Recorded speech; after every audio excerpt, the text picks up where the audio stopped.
মাননীয় প্রধানমন্ত্রী শেখ হাসিনার উদ্যোগে প্রাথমিক ও গণশিক্ষা মন্ত্রণালয়ের অধীনে প্রাথমিক শিক্ষা অধিদপ্তর কর্তৃক আয়োজিত ও পরিচালিত সর্বাধিক জনপ্রিয় ফেসবুক পেজ ঘরে বসে শিখি এর পক্ষ থেকে সবাইকে স্বাগতম জানাচ্ছি।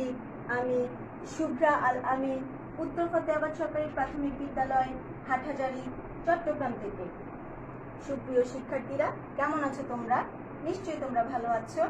আর তোমরা নিশ্চয়ই জানো যে আমি তোমাদের পঞ্চম শ্রেণীর শিক্ষার্থীদের জন্য জ্যামিতি অংশ নিয়ে আলোচনা করি। তো আমি জ্যামিতি অংশে যাওয়ার আগে তোমাদের জন্য একটি মজার ধাঁধা নিয়ে এসেছি। নিশ্চয়ই তোমরা ধাঁধাটি দেখবে।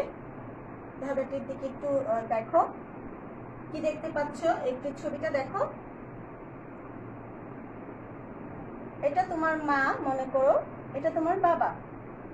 দুজন কি খুবই বিপজ্জনক অবস্থায় আছে। তুমি কাকে বাঁচাবে? তোমার মাকে না তোমার বাবাকে? কাকে? তুমি দুজনকে প্রচন্ড ভালোবাসো।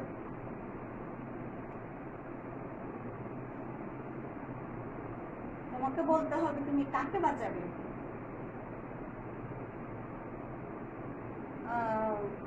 হ্যাঁ, দেখো, ভালো করে লক্ষ্য করলে দেখবে যারা মাকে উত্তর দিয়েছো তাদের উত্তরটি সঠিক হয়েছে, যারা বাবাকে উত্তর দিয়েছো তাদের উত্তরটি সঠিক হয়নি। কেন?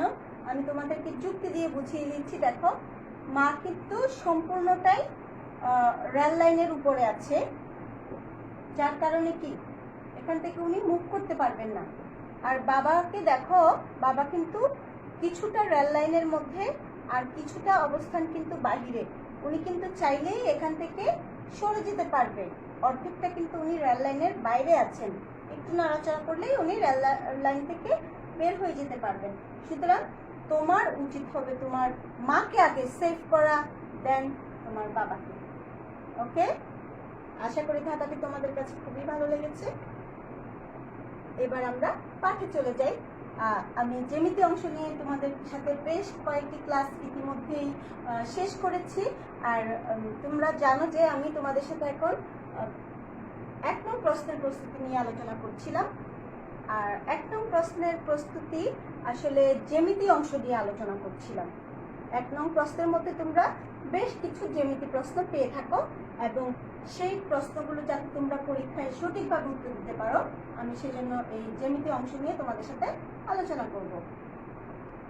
আসো তাহলে দেখি আজকে আমাদের জ্যামিতি প্রশ্নের মধ্যে কি কি আছে। দেখো, সুপ্রিয় শিক্ষার্থীরা, তোমরা নিশ্চয়ই এতক্ষণে খাতা কলম নিয়ে বসেছো আমাদের সাথে। আর আমার ক্লাসটি শেয়ার করতে ভুলো না। আমার ক্লাসটি যদি তোমরা শেয়ার করো, তোমাদের আরো অধিক সংখ্যক বন্ধু বান্ধবী এবং অন্যান্য শুভাকাঙ্ক্ষী যারা আছেন তারা দেখতে পারবে। সো শেয়ার করে দাও আমার ক্লাসটি। আচ্ছা, এবার চলো আমরা পাঠে চলে আসি। ট্রাপিজিয়ামের কত জোড়া বাহু সমান্তরাল? ট্রাপিজিয়ামের কত জোড়া বাহু সমান্তরাল? তোমাদের মনে আছে ট্রাপিজিয়ামের চিত্রটা কেমন? ট্রাপিজিয়ামের চিত্রটা অনেকটা এই ধরনের।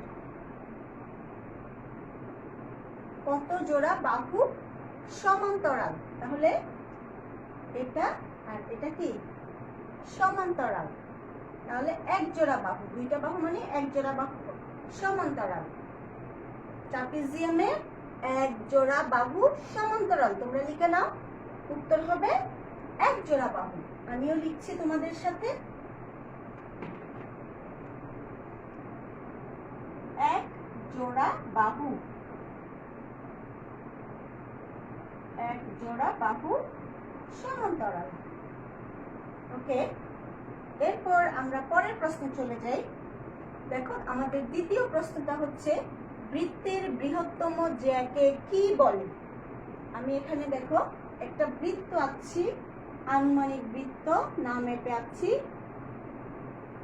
এবং এখানে একটা কি থাকে? বৃত্তের কেন্দ্র থাকে। এবার বৃত্তের বৃহত্তম জ্যা, আমরা জ্যা বলতে কি বুঝি তোমাদের নিশ্চয়ই মনে আছে যে বৃত্তচাপের 2টি সংযোজক রেখাকে জ্যা বলে। এখান থেকে এখানে আমরা কি করলাম? সংযোজন করে দিলাম, এটা একটি জ্যা। এভাবে আমরা অসংখ্য জ্যা আঁকতে পারি এবং কেন্দ্রকে স্পর্শ করে যেই জ্যাটা যায় সেটাই কিন্তু সবচেয়ে বৃহত্তম জ্যা। আবার আমরা এদিকেও যদি জ্যা আঁকতে পারি, এই সবগুলো প্রত্যেকটি কিন্তু এক একটি জ্যা। তাহলে সবচেয়ে বৃহত্তম জ্যা কোনটি? এটি, কারণ এটি কেন্দ্র দিয়ে গিয়েছে। আর এই সবচেয়ে বৃহত্তম জ্যাকে বলা হয় ব্যাস। ভেরি গুড, তোমাদের মনে আছে এটাকে বলা হয় ব্যাস। তাহলে আমরা উত্তরটি পেয়ে গেলাম, বৃত্তের বৃহত্তম জ্যাকে বলা হয় ব্যাস। আমরা 2 নম্বরে লিখে ফেলছি ব্যাস। আচ্ছা, এবার আমরা 3 নম্বর প্রশ্নে চলে যাব। 3 নম্বর প্রশ্নটা তোমরা খেয়াল করো। যে চতুর্ভুজের 4টি কোণ সমকোণ অর্থাৎ 90 ডিগ্রি এবং বিপরীত বাহুদ্বয় পরস্পর সমান ও সমান্তরাল তাকে কি বলে? 4টি কোণ সমকোণ থাকবে, বিপরীত বাহুদ্বয় সমান ও সমান্তরাল থাকবে। আমি তাহলে আঁকার চেষ্টা করছি। দেখো, একটা চতুর্ভুজ সমকোণ, সমকোণ যেহেতু কি হবে 90 ডিগ্রি আমরা জানি কি সোজা থাকে, তাহলে এইভাবে থাকবে এবং বিপরীত বাহু পরস্পর সমান। এটার বিপরীত হচ্ছে এটা, এটা আর এটা সমান থাকবে, আর এটা আর এই বাহুটা। তোমরা স্কেল দিয়ে আঁকলে ঠিক হবে, আমি আসলে আনুমানিক আঁকছি। আর এগুলো নিয়ে তোমাদের সাথে আসলে বিস্তারিত আমি ক্লাস করেছি, সেহেতু তোমাদের বুঝতে নিশ্চয়ই সমস্যা হচ্ছে না। তাহলে আমাদেরকে বলা হচ্ছে যে কি প্রত্যেকটা কোণ সমকোণ, আর এই বাহু আর এই বাহু সমান, এই বাহু আর এই বাহু সমান। তাহলে 4টি কোণ সমকোণ আর বিপরীত বাহুদ্বয় পরস্পর সমান। এই বাহু আর এই বাহু সমান, আর এই বাহু আর এই বাহু সমান। তাহলে এটা কিসের চিত্র হলো? ঠিক বলেছো, এটা আয়ত। আমরা 3 নম্বরে আমাদের উত্তর হচ্ছে আয়ত। এরপর আমরা 4 নম্বরে চলে যাই। 4 নম্বরে কি প্রশ্ন আছে দেখো। যে চতুর্ভুজের 4টি বাহু সমান এবং কোণগুলো সমকোণ। আমরা দেখি এখন আমাদেরকে 4টি সমান বাহু আঁকতে হবে। এভাবে 4টা বাহু যখন সমান থাকে এবং কোণ প্রত্যেকটা কোণে কি 90 ডিগ্রি থাকে, তখন তাকে কি বলা হয়? হ্যাঁ, তাকে আমরা বর্গ বলবো। যখন 4টি বাহু সমান থাকবে এবং কোণগুলো সমকোণ থাকবে, তাকে আমরা বর্গ বলবো। ওকে, আমরা পরের স্লাইডে চলে যাই। যে চতুর্ভুজের 4টি বাহু সমান, যে চতুর্ভুজের, ভালো করে লক্ষ্য করো তোমরা, যে চতুর্ভুজের 4টি বাহু সমান কিন্তু কোনো কোণই সমকোণ নয়, তাকে কি বলে? এইটার মতো 4টি বাহু সমান থাকবে কিন্তু কোণগুলো সমান থাকবে না। তাহলে আমরা কিভাবে আঁকতে পারি? দেখো, আমাদের চিত্রটা অনেকটাই এরকম হবে। এই বাহু আর এই বাহু সমান, এই বাহুও সমান, এই বাহুও সমান, এটা এটা এটা এটা, 4টি বাহুই সমান কিন্তু কোনো কোণই সমকোণ নয়। তাহলে এটাকে আমরা কি বলতে পারি? এটাকে আমরা রম্বস বলতে পারি। আমি 5 নম্বরের উত্তর লিখে ফেলছি, আশা করি তোমরাও আমার সাথে সাথে লিখে ফেলছো। রম্বস বলে। আচ্ছা, আমরা 5 নাম্বার শেষ করলাম। এবার আসো 6 নম্বর প্রশ্নে। 6 নম্বরে কি বলা হয় দেখো। একটি কর্ণ কোন চতুর্ভুজকে কয়টি ত্রিভুজে বিভক্ত করে? আমরা তাহলে একটা কর্ণ এঁকে দেখি। একটি কর্ণ কোন চতুর্ভুজকে, আচ্ছা আমরা যে কোনো একটা চতুর্ভুজ আঁকি। এটা একটা চতুর্ভুজ আঁকলাম। এবার একটি কর্ণ আঁকতে হবে। আমি একটি কর্ণ এঁকে ফেলছি। একটা কর্ণ আঁকা হয়ে গিয়েছে। এবার বলছে আমাদেরকে যে কয়টি ত্রিভুজে বিভক্ত করে। লক্ষ্য করো শিক্ষার্থীরা, এখানে একটা ত্রিভুজ উৎপন্ন হয়েছে, এটা একটা ত্রিভুজ, আর এই পাশে সাদা অংশটা আরেকটা ত্রিভুজ। তাহলে কয়টা ত্রিভুজে বিভক্ত হলো? 2টা ত্রিভুজে। আমরা লিখে ফেলি উত্তর 6 নাম্বার, দুইটি ত্রিভুজে বিভক্ত করে। দুইটি ত্রিভুজে বিভক্ত করে। আচ্ছা, এরপর আমরা 7 নাম্বারে চলে যাচ্ছি। আমাদের 7 নাম্বার প্রশ্নের দিকে তোমরা ভালো করে লক্ষ্য করো। যে চতুর্ভুজের দুই জোড়া বাহু পরস্পরের সমান্তরাল এবং কোনো কোণে সমকোণ নয় তাকে কি বলা হয়? দেখি তোমরা বলো, তাকে কি বলা হয়? দুই জোড়া বাহু পরস্পরের সমান্তরাল। আচ্ছা, এটা এক জোড়া বাহু, এটা এক জোড়া বাহু, দুই জোড়া বাহু পরস্পরের সমান্তরাল, আবার কোণ সমকোণ নয় বলছে। তাহলে কোণ যদি সমকোণ না হয়, এক জোড়া বাহু আঁকলাম, এখানে আমি আরেক জোড়া বাহু আঁকলাম, দুই জোড়া বাহু পরস্পর সমান্তরাল। এই বাহু আর এই বাহু সমান্তরাল, এই বাহু আর এই বাহু সমান্তরাল। আবার কোণ কি নয়? সমকোণ নয়। দেখো এখানে 90 ডিগ্রি না, 90 ডিগ্রির চেয়ে কি আছে? কম আছে। তাহলে এই চিত্রটাকে আমরা কি বলবো? সামান্তরিক বলবো। আমরা লিখে ফেলি সামান্তরিক 7 নাম্বার। আশা করি তোমরা এই 1 থেকে 6 পর্যন্ত তোমাদের সবগুলো লেখা হয়ে গিয়েছে। আমরা এখন 7-এ চলে যাই। 7 নাম্বার সামান্তরিক বলা হয়।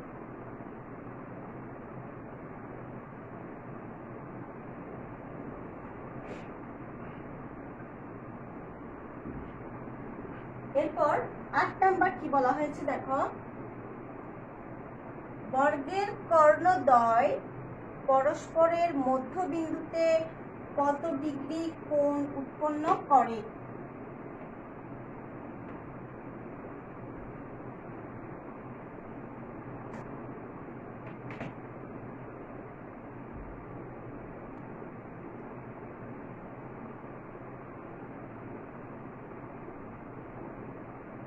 এটি একটি বর্গ,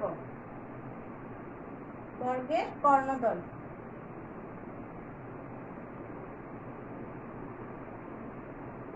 এটি একটি কর্ণ, এটি একটি কর্ণ।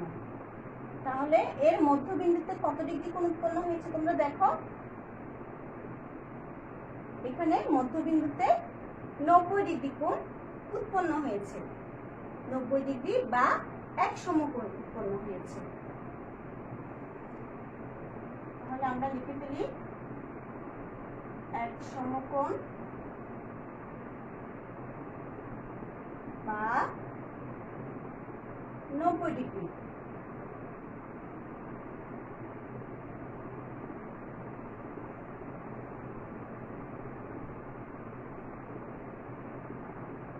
এরপরে আমরা পরেরটাতে চলে যাই। 9 নাম্বার প্রশ্নে দেখো, রম্বসের কর্ণদ্বয় পরস্পরকে কত ডিগ্রি কোণে সমদ্বিখণ্ডিত করে? এখানে আসলে দ্বয় ব হবে, সমদ্বিখণ্ডিত বানানে। আচ্ছা, তাহলে এটাও ঠিক এটারই মতো একই রকম। রম্বসকে কর্ণ বিভক্ত করে তোমরা দেখবে এখানেও সমকোণ উৎপন্ন হচ্ছে। তাহলে আমরা এটার উত্তর কি হবে? এক সমকোণ বা 90 ডিগ্রি। বা 90 ডিগ্রি। এরপর 9 নম্বরটা দেখো, বৃত্তের বৃহত্তম জ্যা 5 সেন্টিমিটার হলে ব্যাসার্ধ কত?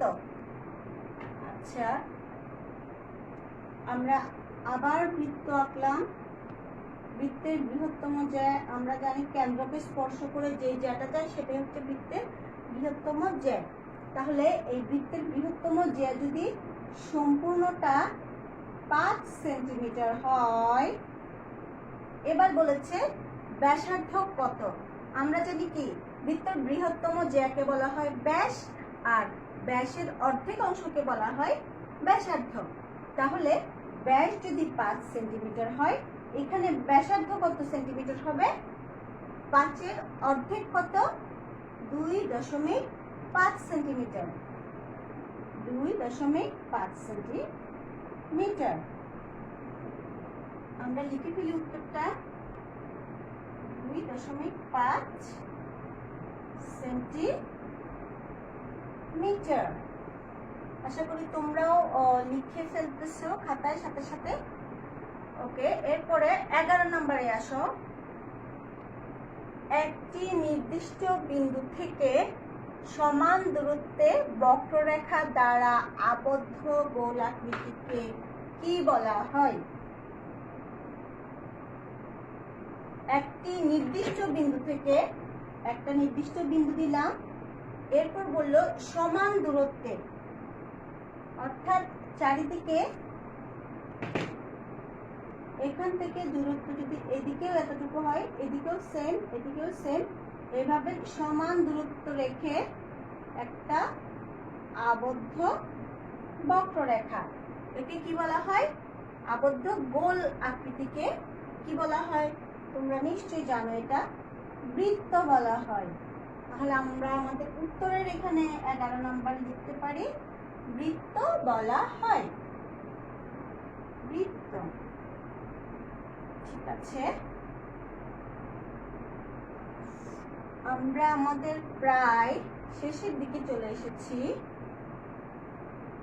আমাদের এরপরে একটা প্রশ্ন আছে, দেখো পাশের চিত্রে ক কোণের পরিমাণ কত? আমাদের চিত্রটা দেয়া আছে অনেকটা এরকম, চিত্রটা দেয়া আছে। এখানে আমরা দেখছি 90 ডিগ্রি, এখানেও 90 ডিগ্রি, এখানে ক, অর্থাৎ এটা আমাদেরকে বের করতে হবে এখানে কত ডিগ্রি কোণ উৎপন্ন আছে। এখানে 120 ডিগ্রি। আমাদের নির্ণয় হচ্ছে এই ক কোণের পরিমাণ কত, সেটা আমরা বের করব। সুপ্রিয় শিক্ষার্থীরা, তোমরা নিশ্চয়ই জানো যে ত্রিভুজটা যেমনই হোক না কেন, এটার 4টি কোণের সমষ্টি যোগ করলে 360 ডিগ্রি হয়। 4টি কোণের সমষ্টি যোগ করলে 360 ডিগ্রি হয়, তোমরা সবাই সেটা জানো।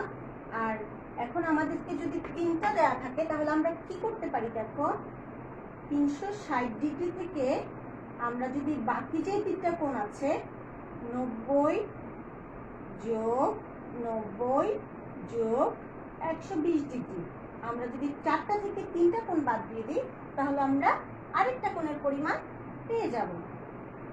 360 ডিগ্রি বিয়োগ 90, 90 180, 180 আর 120 যোগ করলে 300 আমার মনে হয়।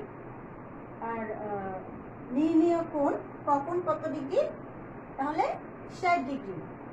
আমরা উত্তরে লিখে ফেলি, কখন 12 নম্বর 60 ডিগ্রি আমরা লিখতে পারি।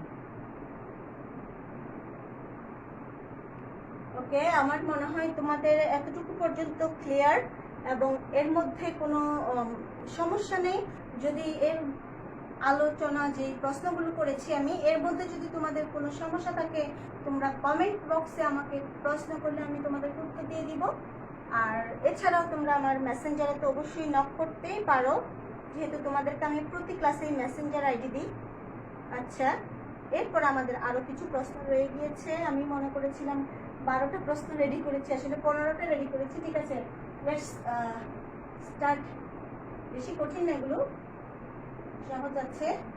আচ্ছা, এরপরে দেখি আমরা, বৃত্তের পরিধির যে কোনো দুই বিন্দুর সংযোজক রেখাকে কি বলে?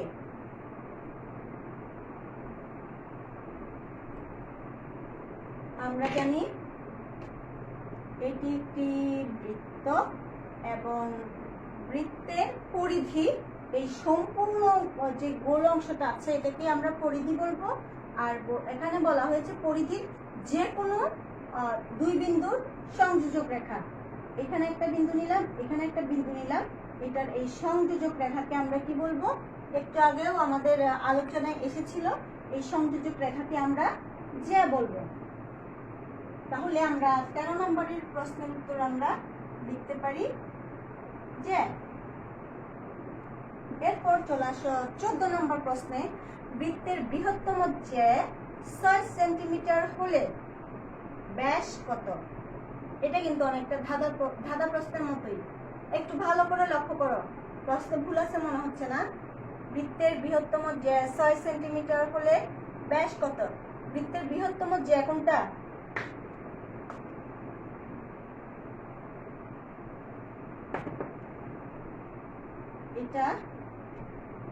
এটা হচ্ছে বৃত্তের বৃহত্তম যে। এটা হচ্ছে বৃত্তের বৃহত্তম যে কত দেয়া আছে? 6 সেন্টিমিটার। এখন প্রশ্নে বলা হচ্ছে বৃত্তের বৃহত্তম যে যদি 6 সেন্টিমিটার হয় ব্যাস কত? আমরা জানি কি বৃহত্তম যেই ব্যাস, সুতরাং ব্যাসও 6 সেন্টিমিটার। 6 সেন্টিমিটার। ওকে, এরপর এটাই সম্ভবত আমাদের লাস্ট প্রশ্ন। আমরা আমাদের লাস্ট প্রশ্নে চলে এসেছি।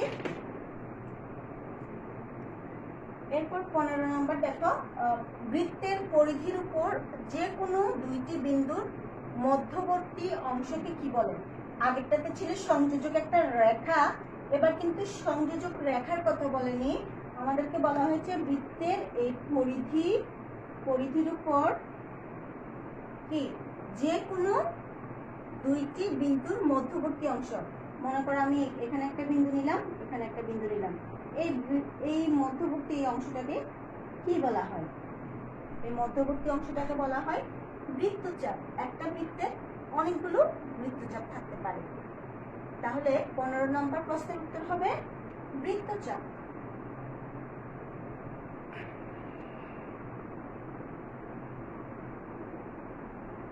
ওকে, তাহলে আমরা আশা করি আমাদের এই আজকের আলোচনায় তোমাদের কোনো সমস্যা নেই। এবার তোমাদের জন্য আমাদের সব সময়ের মতো আমি তোমাদেরকে বাড়ি কাজ দিয়ে দিচ্ছি। বাড়ি কাজের দিকে একটু লক্ষ্য করো।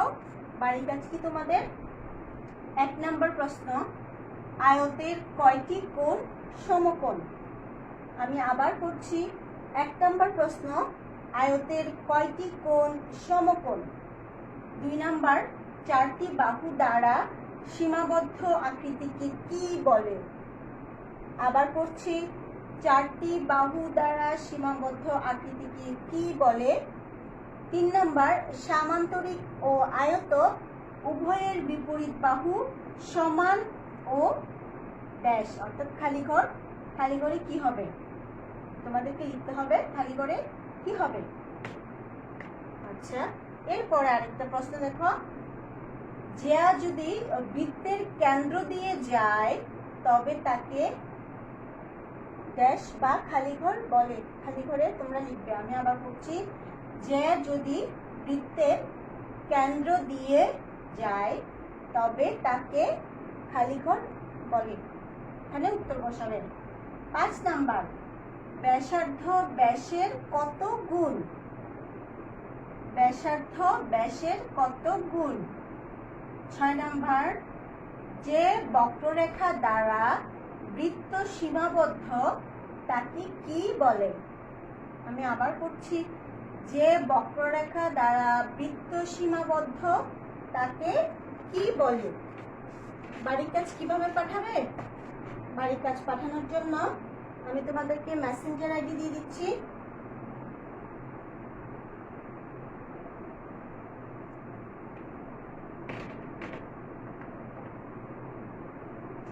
আমার মেসেঞ্জার আইডি SHUVRA শুভ্রা